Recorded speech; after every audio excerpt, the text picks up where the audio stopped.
রমজান মাস যেহেতু চলেই এসেছে তাই ইফতারের জন্য কিছু ফ্রোজেন খাবার বানাবো যাতে এগুলো ইফতারে ঝটপট বানিয়ে ফেলতে পারি। হ্যালো এভরিওয়ান, আসসালামু আলাইকুম। আশা করি ভালো আছেন। আলহামদুলিল্লাহ আমরাও ভালো আছি। আজকে আপনাদের সাথে শেয়ার করব একটা মজার রোল যেটা আমরা ইফতারে একটা আইটেম হিসেবে রাখতে পারি। সো চলুন শুরু করা যাক। শুরুতে এখানে একটা বোল নিয়ে নিলাম এবং এখানে এই চামচ দিয়ে আমি 3 চামচ ময়দা নিয়ে নেব। আমি 3 চামচ নিচ্ছি, অল্প কয়টা বানাবো তাই আপনারা চাইলে আরও একটু বেশি বাড়িয়ে নিতে পারেন, কোনো সমস্যা নেই। 3 চামচ ময়দা নেওয়ার পর এখানে আমি একটি ডিম দিয়ে দেব এবং সামান্য একটু লবণ দিয়ে দেব। তারপর এটা ভালোভাবে মেখে নিব। একটু একটু করে পানি দিয়ে সুন্দর একটা ব্যাটার তৈরি করে নিব এবং চুলার মধ্যে একটা প্যান দিয়ে একটু তেল ব্রাশ করে নিয়ে তারপর এই ব্যাটারটা দিয়ে প্যানটাকে এভাবে ঘুরিয়ে নিয়ে আমরা রুটির মতো একটা শেপ দিয়ে নেব। এটা কিন্তু খুব ইজিলি একটা রুটির মতো শেপ হয়ে যায়। এরপর ঢাকনা দিয়ে কয়েক সেকেন্ড ওয়েট করার পর দেখতে পাবো যে আমাদের রুটিটা একদমই তৈরি হয়ে গেছে, যেটা আমরা রোলের কোডিং করার জন্য ইউজ করব।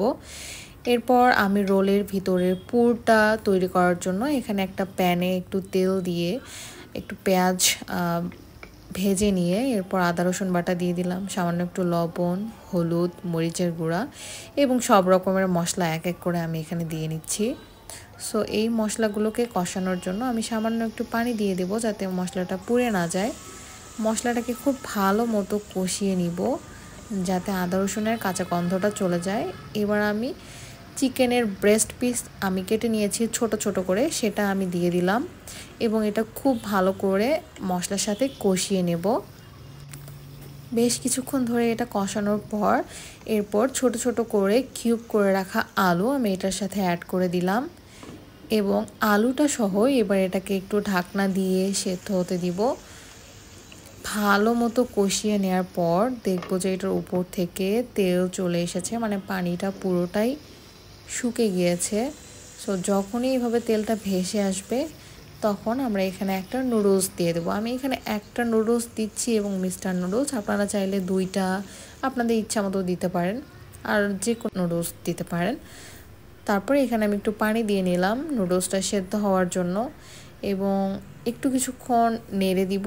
নুডলসটা নরম হয়ে গিয়েছে। এখন নুডলসের সাথে যে মশলাটা থাকে সে মশলাটা এখন দিয়ে দেব এবং দিয়ে আবার একটু ঢাকনা দিয়ে কষানোর জন্য রেখে দিব। ঢাকনাটা খোলার পর দেখতে পাচ্ছি একদমই আমাদের পুরটা রেডি হয়ে গিয়েছে। সো এখন আমরা রোল বানাতে চলে যাব। রোল বানানোর জন্য আমি যে শিটগুলো বা রুটিগুলো বানিয়ে রেখেছি সেগুলোর উল্টা পাশটা করে নিলাম। আমি উল্টো পাশ করে এখন দেখব। আসলে এটা আমি প্রথমবার বানাচ্ছি তাই একটু ভুল ত্রুটি হতেই পারে। সো আমি আমার মতো করে বানাচ্ছি, আপনারা চাইলে যে কোনো পাশে দিতে পারেন। আমি বোথ পাশেই করেছি কয়েকটা কয়েকটা করে।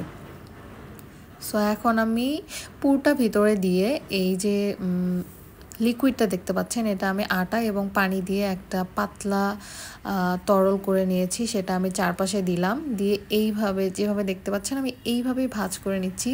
অ্যান্ড এভাবে ভাঁজ দেওয়ার পর আমার রোল রেডি। আমার কাছে তো রোলটা অনেক ভালো লেগেছে। এইভাবে বক্সে করে রেখে দেবো ফ্রিজে, যখন খাবো তখন বের করে জাস্ট ভেজে খাবো। আশা করি ভিডিওটি আপনাদের ভালো লেগেছে। ভালো লাগলে লাইক কমেন্ট সাবস্ক্রাইব করবেন। আল্লাহ হাফেজ।